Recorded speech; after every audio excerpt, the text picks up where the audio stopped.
aksiya bozori savdolari sohani sizlar bilan o'rganishni boshlaymiz. Aynan fond bozorida savdo qilish amaliyotlarini bosqichma-bosqich mavzu ketma-ketligida o'rganib boramiz. Aynan aksiya bozori bu kompaniyalarda ulushlarini sotuvchi uyushgan bozor deyishimiz mumkin. Aynan aksiya bozorlarida kompaniyani ulushlari aynan kompaniyaga zarur bo'lgan mablag'ni jalb qilish uchun emissiya qilingan aksiyalar, ya'ni muomalaga chiqarilgan aksiyalar aynan aksiya bozorida savdoga chiqariladi va aksiya bozoridan xarid qilib olinadi. Bu aksiyalar aynan fond birjalarida sotiladi.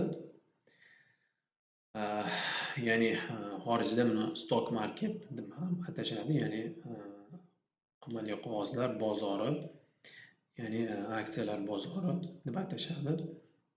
Aynan bu aksiyalar fond bozorida sotilishi bilan birga bu fond bozorida bu kompaniyalarda ma'lumotlari va kompaniyalarga doir tahliliy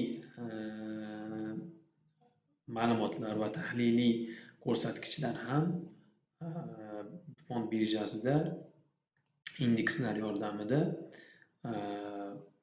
butun investorlar uchun, aynan aksiya bozori ishtirokchilari uchun yoritilib boriladi. Biz aksiya bozorini va u yerda savdo qilishni o'rganish bilan birga biz aynan kompaniyalarga oid va aksiyalarni narxiga ta'sir qiluvchi va aksiyalar savdosida ishtirok etuvchi subyektlar, ya'ni ishtirokchilarni ham va kompaniyalarda ko'rsatkichlarini tahlil qilishimiz va savdolarda narx indikatorlarini o'lchovchi boshqa tahliliy ko'rsatkichlarni ham biz o'rganib boramiz. Faqatgina aksiyada olib sotish emas, aynan sotib olishgacha bo'lgan jarayon yoki sotishgacha bo'lgan jarayonga zarur bo'ladigan bilimlarni va zarur bo'ladigan ko'nikmalarni, tajribalarni sizlar bilan bosqichma-bosqich o'rganib, aynan bozorda tahlil qilish, kompaniyani tahlil qilish va bozorda holatini va ertangi tendensiyasini taxmin qilish, ya'ni prognoz qilish orqali biz bozorga kirib boramiz. Aynan bozorda savdolarni mukammal tahlil natijasida savdo qilishga kirishamiz. Bu aksiyalar bozoridagi operatsiyalar va u bo'ladigan savdo jarayonlari yoki ma'lumotlarni sizib chiqishi, ya'ni ma'lumotlarda oshkor qilinishi va bu ma'lumotlarni tahlili yuqori mutaxassislik darajasini talab qiladi. Ya'ni professional darajada bu sohaga kirishilmasa, bu sohada hech qanday moddiy yoki nomoliyaviy manfaat olish imkoniyati bo'lmaydi. Bu sohani faqatgina professional mutaxassislargina bu sohada yuqori daromadlar yoki kafolatlangan foydalarni va risk darajasi mo'tadil bo'lgan investitsiya obyektlariga sarmoya kiritishlari mumkin. Ya'ni bu bozor tajribani talab qiladi. Aksiyalarni xarid qilish bo'yicha mutaxassislik, aynan mukammal bilim va tahliliy imkoniyatlarni o'stirish va qaror qabul qilish jarayonlarini mukammallashtirish va aynan qarorlarni sifatli tarzda qabul qilish uchun bizga fundamental va chuqur va tahliliy imkoniyatlarimizni ishga solib, biz bu sohani yaxshi chuqur o'rganishimiz zarur bo'ladi.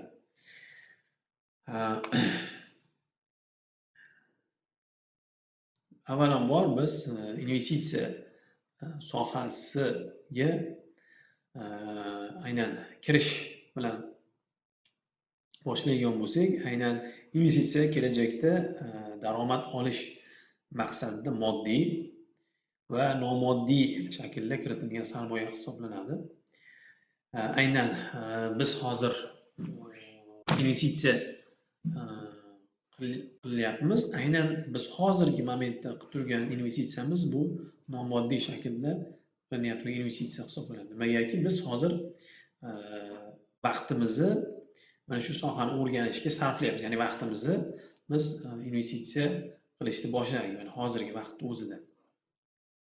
Biz bu vaqtda investitsiya qilish orqali biz mana shu sohani mukammal o'rganish va mana shu sohada bilimlarini, aynan nozik jihatlarini o'rganish orqali mana shu sohaga investitsiya kiritishni hozir mana bugun sizlar bilan boshladik. Aynan bu investitsiya sohasiga faqatgina moddiy emas, aynan nomoddiy shaklda ham investitsiya orqali kirilar ekan. Keyingi nomoddiy ko'rinishi bu harakat. Aynan biz mana shu sohani o'rganish bilan birga biz aynan mana shu sohada o'rgangan narsamizni aynan amaliyotda ishlatib olishimiz, ya'ni harakat qilishimiz bu yana ham kuchliroq investitsiya holatini keltirib chiqarar ekan. Aynan biz amaliy harakatlar bilan ham biz kelajakda yuqoriroq va rentabillik daromadiga ega bo'lishimiz mumkin. Aynan moddiy investitsiyaga qadar biz vaqtimizni investitsiya qilishimiz, ya'ni bilim olishimiz bu vaqtda va olgan bilimlarimizni harakat orqali investitsiya qilib, ya'ni o'zimizni jismoniy yoki aqliy harakatlarimiz va boshqa imkoniyatlarimizni ishlatib olgan bilimlarimizni tatbiq qilishimiz bu yana bizni moddiy investitsiyaga olib boradi. Ya'ni investitsiyada avvalo moddiydan boshlaydigan bo'lsak, agar hech qanday bilim va tajriba olmasdan boshlaydigan bo'lsak, bu moddiy investitsiyamiz bu daromadni kafolatlamaydi. Daromadni kafolatlovchi, ya'ni daromadni yuqori yo'sinda bo'luvchi mezon bu albatta tajriba va albatta bilim va tajriba. Aynan biznesda va investitsiyada ko'proq tajribagina pul keltiradi. Ya'ni ko'p bilim emas, ko'p tajriba. Ya'ni 10 ta bilim emas, 2 ta tajriba yoki tajribani ko'p bo'lishi ko'proq daromadga olib boradi. Aynan tajriba olish uchun ham albatta ilm, ya'ni olishimiz zarur. Ya'ni bir-birini to'ldirib boruvchi bu instrumentlar hisoblanadi. Aynan biz investitsiyaga kirishimizda avvalambor bilim, tajriba va aynan moddiy ko'rinishda keyingi etapimizda aynan moddiy ko'rinishda investitsiya qilishimiz bu aynan daromadni kafolatlashi mumkin. Demak, daromadga chiqish uchun albatta yuqorida sanab o'tilgan investitsiyalarni albatta qilishimiz kerak. Investitsiya aynan moliya bozorida va investitsiya bozorida kelajakda daromad keltirishi va qiymatni oshirish maqsadida, ya'ni daromad ham keladi va qiymati ham oshadi, ya'ni narxi ham oshadi, shu obyektimizning narxi ham oshadi. Va moliyaviy instrumentlar, aynan qimmatli qog'ozlarni sotib olish orqali, qisqa qilib aytganda, pulni o'zingiz uchun xizmat qildirish orqali biz pul mablag'iga, ya'ni daromadga kelajakda ega bo'lishimiz mumkin. Aynan pulni xizmat qildirish degan tushuncha bu qanday? Biz aynan pulni xizmat qildirish degan shu paytgacha biz eshitgan pulni xizmat qildirish degan tushuncha bu faqatgina shu so'z bilan kifoyalangan bo'lsa, endi biz aynan pulni xizmat qildirishda aynan amaliy harakatlar bilan biz ya'ni bilim bilan pulni boshqarishni va pulni investitsiya qilishni va pulni to'g'ri yo'naltirishni biz aynan o'rganamiz. Aynan pul o'zi xizmat qildirishni biz aynan mana shu sohamiz bo'yicha, ya'ni aksiyalarni xarid qilish va kompaniyaga investitsiya qilish orqali amalda biz pulni ishlatishni o'rganamiz. Insonlar ya'ni agar biz bo'ladigan bo'lsak, misol uchun investor, biznesmen yoki oddiy mehnat xodimi, ya'ni oddiy xodim deb taqqoslaydigan bo'lsak, bularni ya'ni 3 ta fazani o'rtasida farq bor aynan daromad topishda. Ya'ni birinchi misol uchun oddiy xodim, ya'ni birinchi ko'rinishi bo'ladigan bo'lsa, ya'ni oddiy xodim pul topishda ko'proq jismoniy va aqliy imkoniyatlardan foydalanadi. Ko'proq jismonan, ya'ni u hayotda umuman turmushida jismonan harakat qilib pul topadi. Tadbirkor esa ham jismonan ham moliyaviy harakat qiladi, ham mehnatda ishtirok etadi bevosita va ham pulini tikadi. Ya'ni ikkalasini ham amalga oshiradi. Investor aynan mana shu ikkita toifadagiga pul beradi. Ya'ni tadbirkorga aynan tadbirkor pul bergandan keyin aynan xodimlar ham o'sha pulga ishtirok etadi. O'sha moliyaviy investitsiyada ishtirok etadi. Investor esa u jismonan emas, u faqat moliyaviy pul kiritishi, ya'ni sarmoya qilishi orqali daromad topadi. Demak, oddiy xodim bu jismoniy harakatdan daromad topsa, tadbirkor, ya'ni biznesmen bu ham jismoniy, ham investitsiya, ya'ni o'zini foydasini yana qayta biznesni tikish orqali, ya'ni ikkita manbadan olib qaragan bo'lsa, ikkala manbadan daromad topadi. Investor esa aynan shu sohani investitsiya qilish orqali mana shu biznesdan foydaga sherik bo'ladi. Ya'ni u jismonan ishlamaydi, faqatgina puligina ishlaydi xolos. Endi birinchi bilan uchinchi biz sinf vakilini taqqoslaydigan bo'lsak, birinchi sinfda bu inson yashashida o'zini jismoniy imkoniyatiga tayanadi. Ya'ni uni daromadi jismoniy harakatining, mehnatining natijasidan topadi. Ya'ni harakat qilsa keyin pul topadi. Investor esa uni daromadi o'ziga bog'liq emas, u puliga bog'liq. Ya'ni puli qanchalik to'g'ri yo'naltirilgan bo'lsa, qanchalik muvaffaqiyatli investitsiya qilingan bo'lsa, bu mablag'i kiritilgan investitsiyasini natijasida daromad topadi. Ya'ni oddiy odam o'zini jismonan imkoniyatiga yashaydi, investor esa moliyaviy imkoniyatiga yashaydi. Ya'ni investorlar pulini foydasiga yashaydi. Oddiy ishchi xodimlar esa mehnatini foydasiga yashaydi. Demak, mehnat qilaveradi, daromad topadi.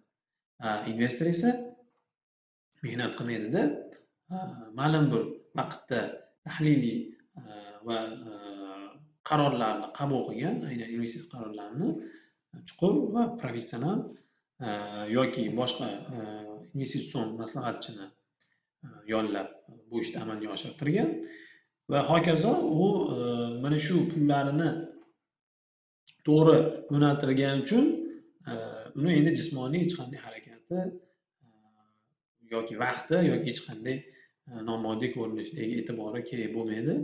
U puli o'zi ter to'kib ishlab unga foyda olib keladi va o'sha pulini foydasidan yashab yuradi. Demak, biz aynan investitsiya qanchalik zarurligini va qanchalik daromadga va bizni shaxsiy hayotimizga va shaxsiy moliyamizga, daromadimizga uzviy bog'liqligini yaxshilab biz mukammal darajada o'zimizga singdirib olishimiz kerak. Ya'ni investitsiya qanchalik bizga kerakligini.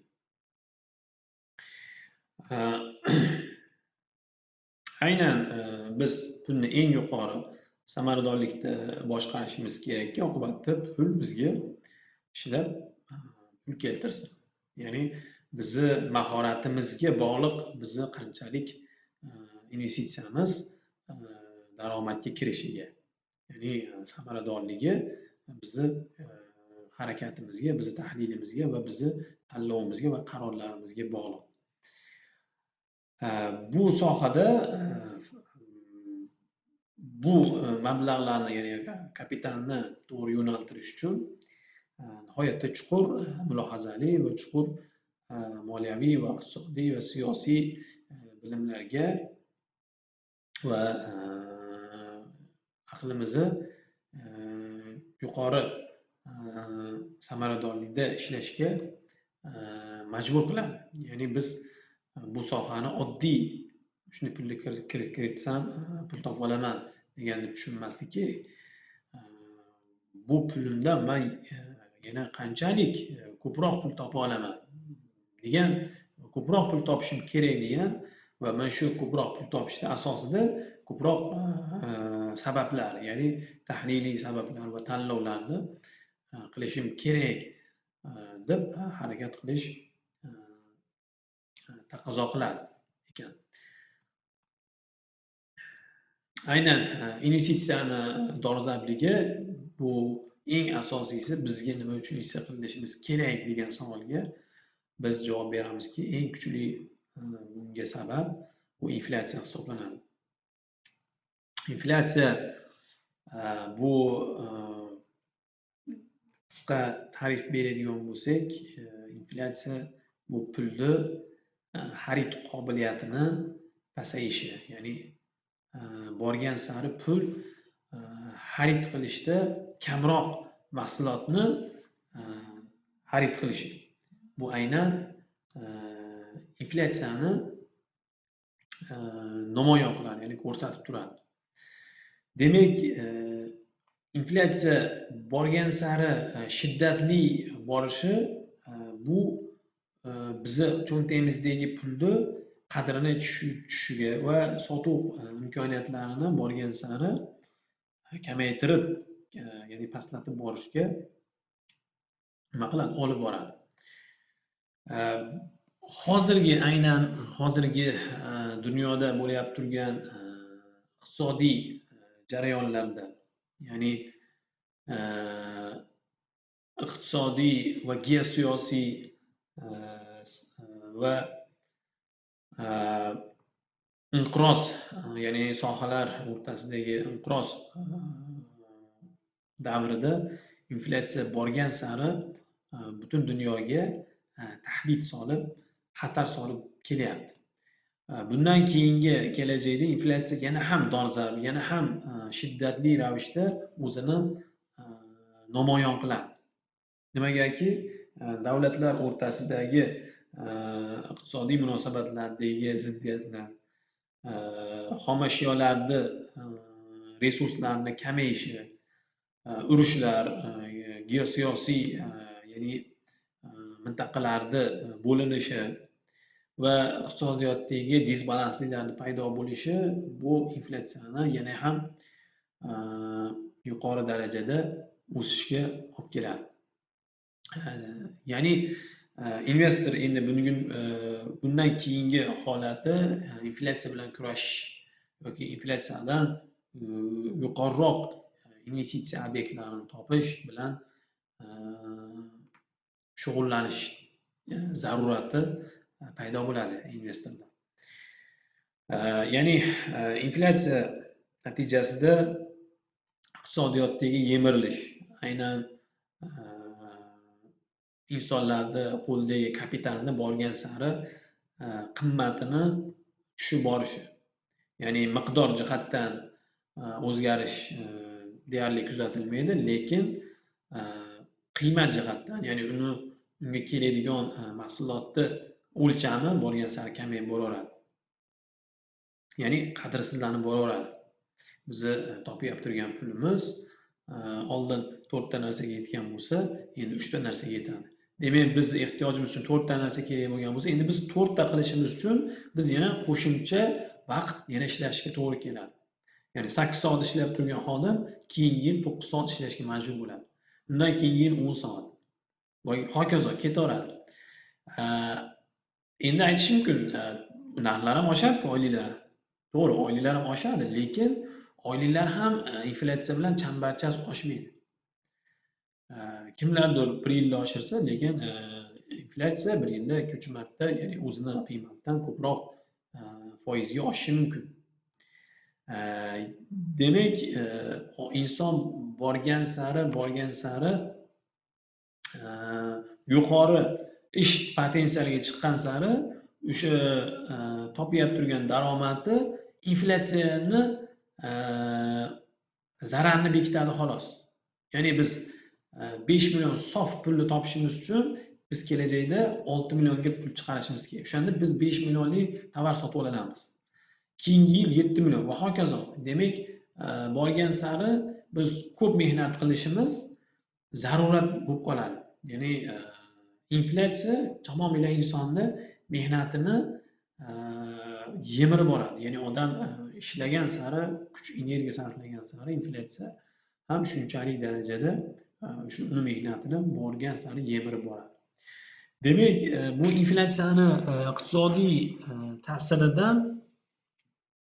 bo'sh turgan pul mablag'lari, yig'ib qo'yilgan pullar, ya'ni aks, ya'ni zarar keltirish ostonasiga borib qo'yadi. Uning uchun biz nima qilishimiz kerak? Aynan pulimizdan eng samarali bizneslarga va eng samarali